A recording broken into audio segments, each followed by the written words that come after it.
Hello, my name is Bronwyn Cumbo. I'm a design researcher within the Faculty of Education, and I have a background in environmental science and participatory design. So I'm particularly interested in how we can use participatory approaches to design new systems, policies, and interventions that cultivate an awareness and value for nature in children. So today I'm going to describe a participatory design study I carried out as part of my PhD, where I worked closely with a group of children to reimagine digital applications that would support their play practice in nature. So the children I was designing with were in middle rather than early childhood, but hopefully you'll still find these ideas interesting and relevant to your learning. So regular play in nature provides children with a number of reported wellbeing and developmental benefits, from improving motor skills to reducing stress and anxiety. And I've listed a number of others here as well. And more relevant to this presentation, it gives children an opportunity to commune with other species and develop their awareness and appreciation for them. So children that build this value for nature during childhood are more likely to engage in environmental stewardship activities, both during childhood and later in life. However, opportunities for children to regularly play outdoors is declining, particularly for children growing up in cities. And this is primarily due to urbanisation, which has reduced the number of quality natural places available for children to visit, and also because of increased safety concerns amongst adult caregivers, which has reduced the independent mobility of children, particularly those in middle childhood, who used to have a greater range to roam freely. So a number of programs and interventions seeking to address this decline in child-nature interactions have been developed, and many of these exist in schools, which I'm sure you're familiar with. So school gardens, nature play opportunities, and science-based inquiry are just some examples. Increasingly, digital tools and platforms have also been used and designed to motivate children in nature-based activities. So for example, Pokemon Go is one example, as well as a number of citizen science applications.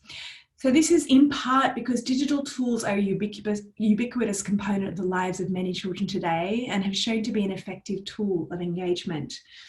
However, these technologies are often designed without the input of children, and those that do involve child participants are often carried out in formal school contexts rather than in a play context. So children's play in nature is often very personal. It's where children are the designers and directors of their own practice, and it makes sense then that children should really be involved in designing any technologies or digital interventions intending to motivate or mediate children's play in nature.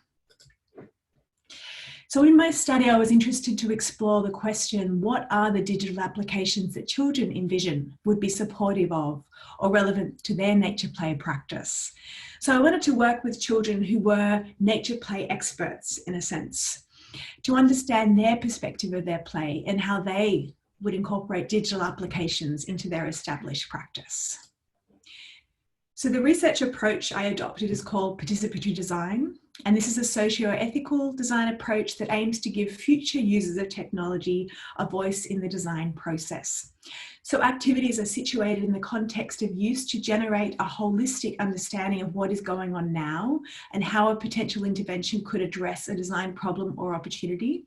So in this case, I wanted to know how digital applications may be designed to support or reflect the unique nature play practices of children. Participatory design relies on methods and tools to promote mutual learning between different stakeholders, so between the children and myself in this instance. And we develop the design intervention through a process of collective reflection in action, where the design problem and intervention is iteratively shaped and developed through time. So research activities were situated in the suburb of Lane Cove in Sydney's North Shore. This is a very leafy suburb with lots of green space and was chosen intentionally to increase the likelihood of finding children with an established nature play practice. So to recruit participants, I used a targeted recruitment process through informal community networks to find parents with children in middle childhood, so 5 to 12 years of age, who regularly play in nature. Children then took part in a drawing interview where they were asked to draw a special place that they liked to play during their free time.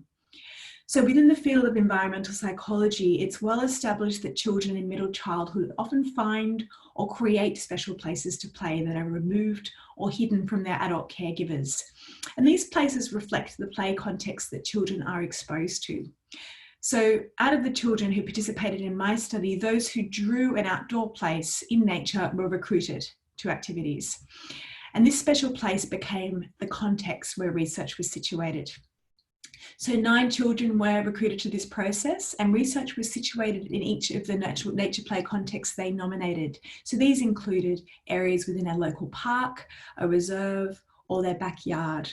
And each context included the child themselves and a parent caregiver, and 4 of them also included other children, so siblings or friends who were also invited to the research. So the participatory design process I carried out can be divided into 3 broad interrelated phases. So the first phase focused on building rapport and trust of children, so they were comfortable in my presence. They understood the research and were happy to give me permission to access their play places and learn about their play practice. So in each of the 9 contexts, children played in places that were removed or hidden from their parents. And even though their parents were around supervising, they weren't actually in there with them playing. So I had to build a unique relationship with these children so they didn't see me as another adult who was there to restrict their activities or divulge any of their play secrets. The second phase of this research was a process of mutual learning about children's play. So I wanted to know what the children do, think, and feel about their play practice in nature. So to do this, I adopted a range of creative and participatory activities to support children demonstrate and reflect on these different components of their play. And the third phase was a process of co-envisioning digital applications with children that were relevant to and supportive of their unique play practice. So in this webinar, I'm going to focus on this third phase of research. If you'd like to learn more about how I carried out phase 1 and 2, please refer to the webinar I recently presented for Unit E5035 as I focus on these phases there. So the primary aim of this third phase of the design process was to support children envision digital applications that were relevant to their own unique play. So this meant designing methods that were aligned with their play context and that enabled children to access their play through design so we could really explore their relevance and imagine new possibilities for future. So before I talk about these co-design activities, I want to briefly outline 5 common qualities of play that emerged out of phase 2, as these influenced how phase 3 was carried out. So firstly, play is a child design and directed practice. So it emerged when children had the autonomy from their adult caregivers to explore their own intrinsic motivations in these natural places. Secondly, play was an in-placed practice. So it was a continuous dialogue between the child and the natural place, and children's objectives and explorations were continuously shifting as they moved through the natural area. Play was also an imaginary practice where children overlaid the physical play place with stories and meanings, characters, and rules they created either alone or with their friends.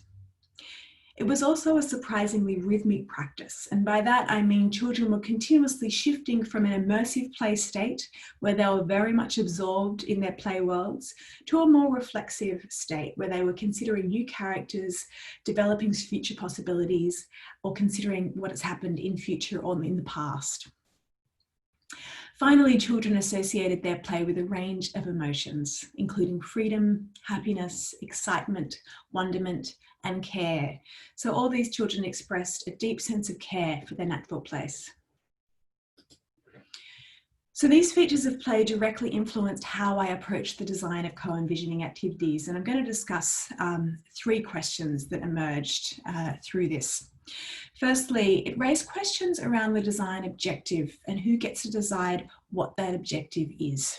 So children are almost always excluded from the initial phase of design, where the design problem and objective is determined.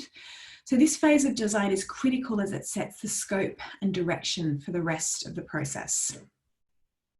However, in a play context, children are the designers and directors of their play. So it's difficult to generate a design objective and scope for digital applications without involving children. So one key implication of this research is that children need to be involved in setting the design objectives from the outset and given the tools they need to understand the digital options available to them. Secondly, it raised questions around the role of adult researchers seeking to support the participation of children in these contexts. So as an adult in this play context, it's easy to adopt the role of the teacher or facilitator because they're roles we're very familiar with and can easily fall into. However, that approach wasn't appropriate in this context as I was a visitor on their turf. So I had to continuously reflect on how I was impacting on their play, the quality of our interactions, and ways to preserve children's sense of ownership and empowerment that they valued about their play practice. So this requires adult researchers and designers to continuously reflect on our role. What I've did in this actual context is develop a role called the least adult, which seeks to preserve children's autonomy through their play so they can continue to play through the design process and explore digital possibilities off the back of their actual play. So I've written more about the role of least adult in a paper I wrote last year, and I detail how you can actually establish and maintain this role through a design process. So please look there for more details on this. A final consideration I want to mention is how the design methods you're introducing align with the context and quality of children's play. So play is emergent, fluid, and improvised in many respects. So exploring digital possibilities within this requires a design approach that is similarly emergent, fluid, and improvised. However, by studying their play, we have some clues on how we can introduce digital technologies in a way that's relevant to this context. So I did this in 3 ways. Firstly, I didn't use any structured techniques or tools which are common to design. Instead, I used narrative-based approaches that were designed around the imaginary worlds that children had already created. So narratives are more fluid. They can bend and change as we move through time and space. And this was a great way to enter this future space where children were envisioning how they may utilize digital technologies through their play. Secondly, all research was situated in their actual play context, so children could physically perform how they may engage with digital materials through their play activities.